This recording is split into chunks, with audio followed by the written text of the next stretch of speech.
Welcome friends. अभी हम जो ये वीडियो रिकॉर्ड कर रहे हैं वो एफिशिएंटली स्कैनर को कैसे यूज़ कर सकते हैं उसके ऊपर है। तो बेसिकली स्कैनर क्या है? स्कैनर का काम होता है मार्केट से हमें अपॉर्चुनिटी लाके देना। अभी मैं जो बात कर रहा हूँ वो बेसिक एक ट्रेडर की कर रहा हूँ कि जैसे कोई ट्रेडर है जो ट्रेडिंग करता है, अभी वो मार्केट में आया है तो वो क्या देखेगा, इस तरीके से एक एक चार्ट को चेक करेगा, स्टडी करेगा कि भाई कहाँ पर नया फ्रेश आइडेंटिफिकेशन हो रहा है, कहाँ पर बढ़िया सिग्नल दिखाई दे रहा है। जहां पर भी वो बढ़िया सिग्नल दिखेगा तो वहां पे वो सौदा करेगा। तो उसको एक एक चार्ट को ऐसे स्टडी करना पड़ेगा, ठीक है। जहां पर अच्छा सिग्नल उसको मिलेगा वहां पे वो सौदा कर सकता है। तो ये जो प्रोसेस है वो कंप्यूटर से हम करा सकते हैं। जैसे हमें आइडेंटिफाई करना है कि भाई अभी इस मोमेंट पे कहाँ पर अपॉर्चुनिटी है, तो उसके लिए जो है वो एमी ब्रोकर के अंदर एक एनालिसिस विंडो होता है, स्कैनर होता है। स्कैनर का काम क्या होता है, वो आपको जो है मार्केट से अपॉर्चुनिटी लाके देता है।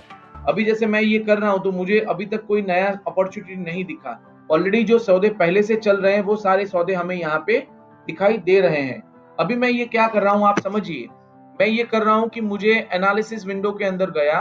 एनालिसिस विंडो के अंदर मैंने हमारा जो है मैजिक स्कैनर लगाया हुआ है, ट्रेड स्क्वायर मैजिक स्कैनर। तो वहां पे मैं क्या कर रहा हूँ कि मुझे पूरा बाजार को स्कैन करना है, ठीक है। और बाजार के अंदर स्कैन करने के टाइम पे मुझे केवल 5 मिनट चार्ट को स्कैन करना है। तो 5 मिनट के चार्ट के ऊपर मैं क्या कर रहा हूँ कि मार्केट में स्कैन कर रहा हूँ। तो मैं क्या करूंगा, सेटिंग में जाऊंगा, 5 मिनट का चार्ट करूंगा। अगर मुझे 15 मिनट चाहिए तो मैं 15 मिनट करूंगा। हाल फिलहाल मैं 5 मिनट कर रहा हूँ। उसके बाद में मैं क्या करूंगा कि मुझे जो है वो वन रीसेंट बार सिलेक्ट करना है। मतलब अभी हाल फिलहाल में जहां पे भी नया अपॉर्चुनिटी है वो तो मुझे लाके दे। अभी उसके लिए हमें क्या चाहिए, अलर्ट विंडो चाहिए। अलर्ट विंडो जो है वो आपको विंडोज जाओगे, विंडोज में और वहां पे अलर्ट आउटपुट दोगे। जब आप अलर्ट आउटपुट पे जाओगे तो ऐसे एक नया विंडो आपको ओपन होगा। और जैसे मैं उसको जो है वो स्कैन मैन्युअली बटन दबा के करता हूँ तो अभी ये क्या करेगा, मुझे पूरे मार्केट से कहीं पर अगर कोई बढ़िया सिग्नल है तो मुझे लाके देगा। आज बाजार बंद है तो यहाँ पे कोई अलर्ट अभी हमें दिखाई नहीं दे रहा है, बट अगर यही सेटिंग हमने वहां पे रियल टाइम मार्केट में किया रहता तो हमें काफी सारे सिग्नल आए होते, ठीक है। अभी एक और सेटिंग मुझे चेक करना है तो मैं यहाँ से चेक करता हूँ। तो मैंने ये क्या दिया है, पावर बुल बेयर ट्रेड दिया है। तो अभी मैं इसको नॉर्मल करता हूं तो नॉर्मल में मुझे कुछ ना कुछ सिग्नल जरूर से मिलेगा। तो देखो आप यहाँ पे जो है कुछ सिग्नल आए हैं। तो ये सिग्नल है वो क्या है वो जाके चेक करते हैं। तो सबसे पहले जील पे जाके देख करते हैं, चेक करते हैं। तो जील पे बाई का सिग्नल जनरेट हुआ है। यहाँ पे जील जो है वो बाई का सिग्नल आया हुआ है। जील का ये फ्यूचर्स है। वोल्टास इक्विटी में बाई का सिग्नल आया है। रेपको होम फाइनेंस पे बाई का सिग्नल आया है। आईसीआईसीआई बैंक पे सेल का सिग्नल आया है। तो यहां से आप देखोगे कि मुझे मेहनत किए बगैर ही मुझे यहाँ पे जो है मेरा अपॉर्चुनिटी लिस्ट मिल गया। इन इन शेयर्स के अंदर जो है वो नॉर्मल स्कैनर में मुझे स्कैन करके पोजीशन को दिया है। अगर मैं ऐसा बोलूं कि मुझे ये सारे सौदे नहीं चाहिए, मुझे केवल फिल्ट्रेशन वाले सौदे चाहिए, मतलब बुलबेर सौदे चाहिए या पावर बुलबेर सौदे चाहिए, तो वो केवल आपको जो है वो पावर बुलबेर सौदे लाके देंगे। अभी हम थोड़ा सा एग्जांपल को चेंज करते हैं। यहाँ पे मैं रिजल्ट को क्लियर करता हूँ। राइट क्लिक करने के बाद में राइट क्लिक करूंगा, क्लियर रिजल्ट करूंगा। यहाँ पर मैं जो है वो 15 मिनट के चार्ट पे अभी स्कैन को रन करूंगा। 15 मिनट के ऊपर मैं जो है वो मेरा चार्ट को स्कैन करूंगा तो कोई अपॉर्चुनिटी मुझे वहां पे अभी भी नहीं मिल रही है। तो लेट्स स्कैन पावर बुलबेर। अगर पावर बुलबेर की कैटेगरी में ये देखिए 15 मिनट के चार्ट पे बहुत ज्यादा सिग्नल आए हुए हैं, पर वो पावर बुलबेर नहीं है, केवल बुलबेर है। तो बुलबेर और पावर बुलबेर सिग्नल के बारे में जो है हमारा डिटेल वीडियो है वो आपको देखना पड़ेगा दोस्तों समझने के लिए। रेपको होम फाइनेंस के अंदर देखो ये सेल का सिग्नल आया हुआ है। आपको ल्यूपिन के अंदर सेल का सिग्नल आया हुआ है। एलआईसी हाउसिंग फाइनेंस हो गया, एलएनटी हाउसिंग हो गया, आपका डाबर हो गया, सीएट हो गया। देखोगे आप तो सारे सिग्नल ऐसे हमको ढूंढ के लाके दिए इसने, जहां पे आपका जो पोजीशन जो है वो अच्छे से आपको दिखाई दे पड़ रहा है कि वहां पे सेल जाना चाहिए। जहां पे भी लॉन्ग का सिग्नल होगा वो आपको लॉन्ग देगा, सेल का सिग्नल होगा तो सेल देगा। तो दोस्तों ये स्कैनर रन करने से आपको बेसिकली मार्केट का टोन भी पता चलता है मार्केट जब क्लोजिंग टाइम पे आप देखोगे तो सारे सौदे जो है वो सेल में, मंदी के सौदे में सारे सेल वाले सौदे आए हैं, मतलब बाजार खराब दिख रहा है यहाँ पे। तो इस तरीके से यहाँ पे हम जो है वो स्कैनर को रन कर सकते हैं। अभी हम क्या कर सकते हैं, यहाँ पर जो है वो कस्टम अपना वॉच लिस्ट भी बना सकते हैं। ये तो जैसे पूरा बाजार आ गया, अभी मैंने जैसे स्कैन मारा तो एक साथ में मुझे बहुत ज्यादा सिग्नल आ गया, ठीक है। अभी मैं क्या करता हूँ कि मैं वॉच लिस्ट बनाता हूँ। वॉच लिस्ट का मतलब ये होता है दोस्तों कि मैं जो जो सिंबल्स में काम करता हूँ वही सिंबल मुझे आएंगे। जैसे कि मैं एक कस्टम वॉच लिस्ट बनाता हूँ, जैसे कि निफ्टी, ठीक है। तो मैं क्या कर रहा हूँ कि मैं निफ्टी लिखूंगा ऊपर, तो मुझे यहाँ पे निफ्टी दिखाई देगा। तो जैसे ही निफ्टी दिखाई देगा उसको राइट क्लिक करूंगा, वॉच लिस्ट पर जाऊंगा और मैं सिलेक्टेड सिंबल को वॉच लिस्ट में ऐड करूंगा। मान के चलिए आपको इस वॉच लिस्ट में कोई नहीं करना है, तो आप अपनी नई वॉच लिस्ट भी डिफाइन कर सकते हैं। नई वॉच लिस्ट कैसे डिफाइन करोगे, राइट क्लिक करोगे, वॉच लिस्ट पर जाओगे, न्यू वॉच लिस्ट बनाओगे, वॉच लिस्ट का नाम दे दोगे जैसे टेस्ट, ठीक है। तो ये टेस्ट नाम की वॉच लिस्ट जो है, इसके अंदर अभी हमें बैंक निफ्टी को ऐड करना है। तो राइट क्लिक करेंगे, वॉच लिस्ट पर जाएंगे एंड ऐड सिलेक्टेड सिंबल करेंगे और वहां पे टेस्ट नाम की जो वॉच लिस्ट है उसको ऐड कर देंगे। उसी तरीके से अगर आपको निफ्टी ऐड करना है तो निफ्टी को भी सेम सिचुएशन है, राइट क्लिक करेंगे, वॉच लिस्ट पर जाएंगे और सिलेक्टेड सिंबल को आप टेस्ट के अंदर ऐड करेंगे। अभी आप क्या करोगे, जैसे कि आपने निफ्टी बैंक निफ्टी लिया, फिर आप एसबीआई इनको ऐड कर रहे हो, आपको कैश चाहिए, फ्यूचर चाहिए, जो भी चाहिए वो आप उस तरीके से सिंपली ऐड कर सकते हो। ये वॉच लिस्ट के अंदर मैंने ऐड कर दिया। एक दूसरा तरीका भी है दोस्तों, एक साथ में वॉच लिस्ट के अंदर जो है वो स्क्रिप्ट ऐड करने का। यहाँ पर ऐड सिलेक्टेड सिंबल करेंगे तो आपको जो है वो सिंपल से जो है वॉच लिस्ट में जो जो भी सिंबल है वो आ जाएंगे।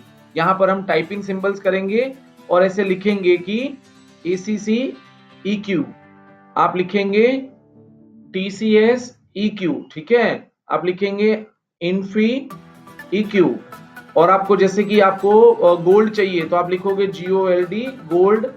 इसका आपको सिंबल सही से पता होना चाहिए, अदरवाइज इसमें गलती हो सकता है, ठीक है। तो ये जो है वो दूसरा डाटा है, तो यहाँ पे गोल्ड 1 करके आता है, तो यहाँ पे मैं टाइपिंग करके भी मेरी वॉच लिस्ट में ऐड कर सकता हूँ। तो अगर आप अभी देखोगे कि जो लास्ट में हमने टाइपिंग किए थे वो सारे सिंबल यहाँ पे आ गए हैं। तो दोस्तों यहाँ पे क्या है कि मुझे इन सारे स्क्रिप्ट में इंटरेस्ट है, पूरे मार्केट में नहीं है, क्योंकि NSE में 1500 सिंबल्स है, कमोडिटी में 11 सिंबल्स हैं। तो मुझे सारा काम नहीं करना है, मुझे मेरे सिलेक्टेड सिंबल में चाहिए। तो मैं क्या करूंगा, मेरा ये जो ऑल लिस्ट को जो मैं स्कैन करवा रहा था, अभी मैं क्या करूंगा, यहाँ पर फिल्टर में जाऊंगा, वॉच लिस्ट को सिलेक्ट करूंगा, टेस्ट सिलेक्ट करूंगा और यहाँ पे मैं इसको ओके करूंगा। तो आप देखोगे यहाँ पे जो है वो फिल्टर्ड वॉच लिस्ट आ गया है। अभी ये जो फिल्टर्ड वॉच लिस्ट कभी भी मुझे देखना है तो मैं यहाँ पे डिफाइन फिल्टर में जाके यहाँ पे चेक कर सकता हूँ। मान के चलो कल उठ के आपको जो है वो डिफाइन टेस्ट को चेंज करके कैश में लेके जाना है, तो आप यहाँ पे कैश करके ओके करेंगे तो आपका जो है वो सिंबल लिस्ट, जो भी कैश के अंदर सिंबल्स होंगे वो आएंगे। आप जिस भी वॉच लिस्ट के ऊपर ड्रैग करोगे तो आपको कितने सिंबल एडेड है वो दिखाएंगे। तो यहाँ पे आपको 0 सिंबल्स हैं, टेस्ट वाली सिंबल में 7 सिंबल है। तो यहाँ पर 7 सिंबल वाली लिस्ट को अगर मुझे स्कैन कराना है तो मुझे क्या करना पड़ेगा, यहाँ से टेस्ट को सिलेक्ट करना पड़ेगा, ओके करना पड़ेगा। यहाँ पर देखना पड़ेगा कि हमने क्या किया हुआ है। अगर हमें जो भी टाइम फ्रेम चाहिए वो चेंज करना है तो आप यहाँ से सेटिंग में जाके चेंज कर सकते हो। बहुत अलग अलग टाइप के ट्रेड्स होते हैं, डिपेंड्स ऑन रिक्वायरमेंट, आप उसके स्कैनर्स को चेंज कर सकते हो। प्रेफरेंस हर एक यूजर का अलग अलग होता है, नॉर्मल में कोई फिल्टर नहीं है, ठीक है। उसी तरीके से आप अगर पढ़ोगे तो यहाँ पे जो है वो साउंड अलर्ट है, पॉपअप अलर्ट है, अपना पुश अलर्ट पे अगर सिग्नल चाहिए या ट्राइंगल का अलर्ट चाहिए, वो सारे अलर्ट्स आपको यहाँ पे दिख जाते हैं, ठीक है। तो यहाँ पे आपको क्या करना है, ये करने के बाद में अगर आप इसको मैन्युअली हर बार बटन दबा के चेक करना चाहते हैं तो भी कर सकते हैं, और ये हर बार अगर आपको चेंज नहीं करना है तो आप सेटिंग के बगल में जो ये ड्रैगन ड्रॉप एरो है, काफी सारे लोग यहाँ पे ये गलती करते हैं, इस सेटिंग में चले जाते हैं, तो यहाँ पे नहीं जाना है आपको। सेटिंग के बगल में जो है ना एक ड्रैगन ड्रॉप एरो है, मैं बहुत धीरे से दिखा रहा हूँ आपको, तो आप जरा सा गौर से देखिए। एक ये जो उसमें 2 बॉक्स है, एक सेटिंग है और इसमें ड्रैगन ड्रॉप एरो है। तो ड्रैगन ड्रॉप एरो के अंदर आपको यहाँ पर सिंक्रोनाइजेशन, वेट बैकफिल और ऑटो रिपीट। ये ऑटो रिपीट के ऊपर आपको क्लिक करना है। आपको ऑटो रिपीट कितने सेकंड में करना है, जैसे कि मैं यहाँ पे आपको जो है 5 सेकंड करके दिखाता हूँ ताकि आपको समझ में आएगा। 5 सेकंड ऐसे आपको लिखना है, एंटर करना है। आपने जो भी किया है वो सही हुआ है तो चेक करने के लिए वापस आप जब चेक करोगे तो होगा। एक और गलती यहाँ से लोगों से ये होता है कि यहाँ पे ऑटो रिपीट को टिक नहीं होता है, तो टिक नहीं होता है तो वो फिर स्कैन नहीं करेगा। जैसे मैंने टिक हटा दिया और अभी करेंगे तो वो ऑटोमेटिक स्कैन नहीं करेगा। अगर मुझे ऑटोमेटिक स्कैन कराना है तो ऑटो स्कैन रिपीट पे स्कैन करके एक बार उसको ट्रिगर करना रहता है। अगर हमने ये कर दिया तो हर 5 सेकंड पे आपको ये दिखेगा। आपने अगर गौर फरमाया होगा तो आपको यहाँ पे दिखा रहेगा, ये देखो ये प्रोसेस अभी होगा, ये हुआ। तो ये प्रोसेस जो होता है ये ऑटोमेटिकली होगा, तो अभी आपको कुछ करने की जरूरत नहीं है। सारा काम जो है वो एमी ब्रोकर आपको स्कैन करके आपको अलर्ट्स यहाँ पे लाके देगा। और ये अलर्ट कहाँ पे लाके देगा, आपके फिल्टर में लाके देगा। कैसा फिल्टर लाके देगा, जो आपने यहाँ पे सेट करके रखा हुआ है उसको लाके देगा। कौन सी टाइम फ्रेम पे देगा, तो जो आपने यहाँ पे अंदर जो टाइम फ्रेम रखा है उसके ऊपर लाके देगा। तो दोस्तों ये जो वीडियो था, ये छोटा सा वीडियो आपको कस्टम वॉच लिस्ट कैसे बनाना है, आपको वॉच लिस्ट में कैसे टाइपिंग करना है, आप जो है अपनी सिलेक्टेड स्क्रिप्ट को किस तरीके से इस और अलर्ट आउटपुट में ला सकते हैं। बाई चांस अगर आपसे ये लिस्ट चला जाए तो आप कहाँ से लेके आ सकते हो, विंडोज में जाके अलर्ट आउटपुट से ये विंडो भी आप लेके आ सकते हो। अगर आप यहाँ पे जाओगे तो आपको ये पूरा जो है स्क्रिप्ट लिस्ट पे पता चल जाएगा कि कहाँ पर फ्रेश सिग्नल है। तो 15 मिनट के चार्ट पे यूपीएल पे सिग्नल है, टोरेंट पावर पे है, रामको सीमेंट पे है। ये सारे स्क्रिप्ट जो हैं हमें एक एक करके अगर ढूंढने जाएंगे तो काफी सारा टाइम अपना वेस्ट हो सकता है। तो दोस्तों ये एक बढ़िया फीचर है स्कैनर का। तो स्कैनर से आपको ये चीजें समझ में आ जाएंगी कि कौन सा सौदा लेने लायक है, कौन सा सौदा लेने लायक नहीं है। ठीक है, so thank you, I hope you like the this video.